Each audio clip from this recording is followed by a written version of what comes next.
আজকে আমি তোমাদের সাথে কিছু গুরুত্বপূর্ণ কথা বলতে এসেছি। এই যে আমার বিয়ের ভিডিও নিয়ে কেন এত কন্ট্রোভার্সি করছো তোমরা, আমি বুঝতে পারছি না। তোমরা ভিডিও বানাচ্ছ, তোমরা অনেক সুন্দর সুন্দর ভিডিও বানাচ্ছ, সবই আমি দেখছি, আমার তাতে কোনো অবজেকশন নেই।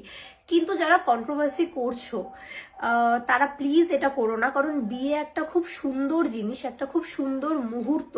সেটাকে যদি আমি ক্যাপচার করে সবার মধ্যে শেয়ার করি, তোমরাও করছো, তাতে আমার খুবই ভালো লাগছে। কিন্তু কন্ট্রোভার্সি যারা করছো, যারা এই রাখিদি বিয়েতে কত টাকা ইনকাম করলো, এই রাখিদির দাদার ছেলেকে নিয়ে কান্না করলো, ওটা আমার নিজের ছেলে, হ্যাঁ অবশ্যই আমার দাদার ছেলে, মানে সে আমারও ছেলে।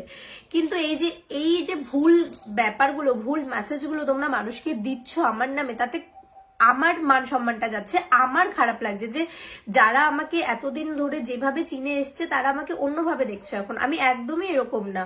তোমরা যারা আমার ভিডিও রেগুলার দেখো তারা জানো আমি কিরকম সিম্পল ভাবে আমার লাইফটা কাটাই। আমি খুবই সাধারণ ঘরের একটা মেয়ে, আমার বিয়েও হয়েছে খুব সাধারণ ঘরে। তো আমি তোমাদের কাছে হাত জোর করে অনুরোধ করব, প্লিজ আমার বিয়ের ভিডিও নিয়ে কোনো কন্ট্রোভার্সি করো না। তোমরা তোমাদের মতো করে ভিডিও বানাও, আমার তাতে কোনো প্রবলেম নেই, কোনো অসুবিধা নেই। কিন্তু এই যে ভুল বার্তাগুলো, ভুল মেসেজগুলো তোমরা যে মানুষকে দিচ্ছ, এগুলো দিও না। কারণ এতে তোমাদের হয়তো ভিউ আসছে, বাট এতে সমস্যা আমার হতে পারে। তোমরা এগুলো বুঝবে না। আজকে আমি যখনই ফোন খুলছি আমি সুন্দর সুন্দর ভিডিও দেখছি, আমার খুব ভালো লাগছে। কিন্তু যেগুলো তোমরা খারাপ ভিডিও বানাচ্ছো, এই যে আমার যে আমি ক্যামেরা বন্ধ করো এটা নিয়ে একটা ভিডিও দেখছি, খুবই ভাইরাল হয়েছে। তো এই ভিডিওটার পরিপ্রেক্ষিতে আমি একটা পোস্ট শেয়ার অলরেডি করেও দিয়েছি। তো যাদের বিয়ে হয়েছে বা যারা এই বিয়ে জিনিসটাকে ফেস করবে, তারা তখন বুঝতে পারবে যে বিয়ের দিন একটা মেয়ে বা একটা ছেলের কতটা কষ্ট হয়। তার উপরে সম্পূর্ণ জিনিস একটা একটা করে, আমাদের যেহেতু লোক সংখ্যা খুবই কম বাড়িতে, সব জিনিস আমরা চারজন মিলে, আমি, আমার মা, বাবা, হচ্ছে বৌদি, এই চারজন মিলে আমরা এই কজন মিলে করেছি।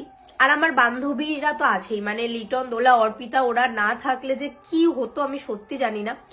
যাই হোক, তো প্লিজ এরকম ভাবে তোমরা ভিডিও করো না, কন্ট্রোভার্সি ক্রিয়েট করো না।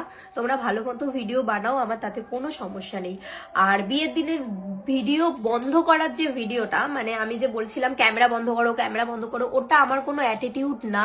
ওখানে আমি জাস্ট বিরক্ত হয়ে গিয়েছিলাম। প্রায় 30 মিনিটের ওপরে একটা পান পাতা নিয়ে আমাকে দাঁড় করিয়েই রেখেছে। সেখানে আমি না খাওয়া সারা দিন ধরে, শুধু হয়তো মকটেল কাউন্টার থেকে দুটো আমি মকটেল খেয়েছি, তাও সেটাতে তো পেট ভরে না কারোর। আমার গা হাত পা কাঁপছিল, সেখানে দাঁড়িয়ে ক্যামেরাম্যান ছবি তুলতে পারছিল না ঠিক মতো, ক্যামেরাম্যান বারবার টেক নেওয়াচ্ছিল, আমার একদম ভালো লাগছিল না। তখন আমি সবাইকে বলেছি তোমরা ক্যামেরাটা বন্ধ করো, ক্যামেরাম্যান ছবি তুলে নিক।